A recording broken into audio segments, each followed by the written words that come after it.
അഭിനയിച്ച സിനിമകളിൽ ഏറ്റവും ഓർക്കാൻ ഇഷ്ടം ഉള്ള സിനിമ. ഇതിലൊരു ചെറിയ ഇടങ്ങേറുണ്ട്. ഓർക്കാൻ ഇഷ്ടമുള്ള സിനിമ. കഷ്ടപ്പെട്ട് ചോദ്യം എഴുതി കൊണ്ടുവന്നവർക്കൊരു വില തരും. നന്നായിട്ടുണ്ട്. ഇഷ്ടമുള്ള സിനിമ. ഏറ്റവും നുണയെ പറയാവൂ. ഒന്നുകൂടെ പറഞ്ഞ നന്നായിട്ടൊന്ന് ആലോചിക്കട്ടെ. അഭിനയിച്ച സിനിമകളിൽ ഏറ്റവും ഓർക്കാൻ ഇഷ്ടമുള്ള സിനിമ നുണയെ പറയാവൂ. Oh my god. ഞാൻ പണ്ടൊരു ഷോർട്ട് ഫിലിം ചെയ്തിട്ടുണ്ട്. അതെ, അതിന്റെ പേര് ഷോർട്ട് ഫിലിം പറ്റില്ല, അഭിനയിച്ച സിനിമ. കൊച്ചു കള്ളി.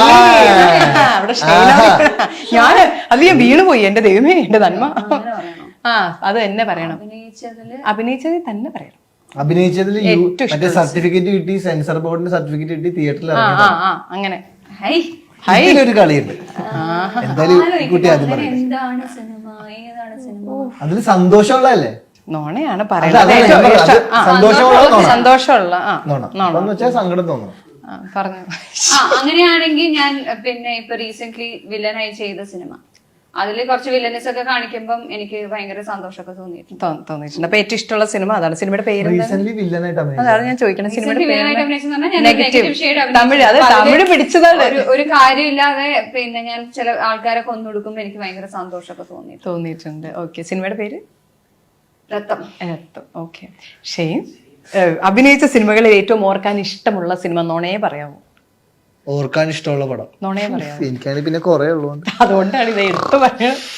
രണ്ടു ഓപ്ഷൻ വേണം. രണ്ടൂന്നൊന്നും വേണ്ട, ഇത് കണ്ടുപിടി, ഫിൽട്ടർ ചെയ്തെടുക്കട്ടെ. ഏറ്റവും ഓർക്കാൻ ഇഷ്ടമുള്ളതെന്ന് പറഞ്ഞ ഫിൽട്ടർ ചെയ്തിട്ട് ഞാൻ വെയിറ്റ് ചെയ്യാം. ഓക്കെ.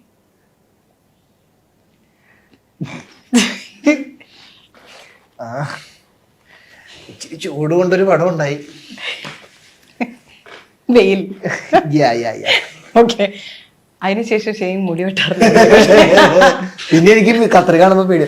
ബാർബറുടെ അടുത്ത് ചെന്ന് കഴിയുമ്പോ ബാർബർ ഷോപ്പില് സ്റ്റൈലിസ്റ്റിന്റെ അടുത്തൊക്കെ ചേട്ടാ എന്താണേലും താടി പഠിച്ചു, പക്ഷെ മുടി പാടില്ല. അത് മുടി ഞാൻ വെട്ടിക്കോളാം ചേട്ടാ. ഇപ്പൊ വീട്ടില് മേടിച്ചിട്ടുണ്ടെന്ന് സെറ്റൊക്കെ ട്രിമ്മറൊക്കെ ഷെയ്ൻ സ്വന്തമാണ്. അതെ, ഞാനിപ്പോ സൈഡായിട്ട് സലൂണും നടത്തുന്നുണ്ട്. വെട്ടി പഠിച്ചിട്ടെ. വാവ്, നല്ല ജോലിയാണോ. ഗുണമില്ലേ? അതോടുകൂടി ബിസിനസ് ഒരു സൈഡില്. ഈ റൗണ്ടിലെ ലാസ്റ്റത്തെ ക്വസ്റ്റ്യൻ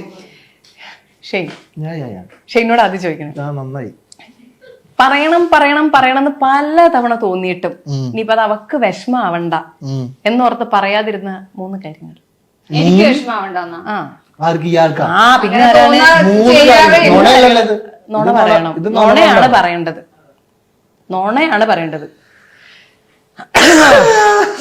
നുണ വേണം. ഓ, സത്യമാണ്. എനിക്ക് എളുപ്പമായിരുന്നു കാണാൻ. അല്ല, ഞാൻ ഇതിന് വേറൊരു കാര്യം പറയട്ടെ. അങ്ങനെ അവക്ക് വിഷമാവെന്ന് തോന്നി ആള് പറയാതിരിക്കാറില്ല.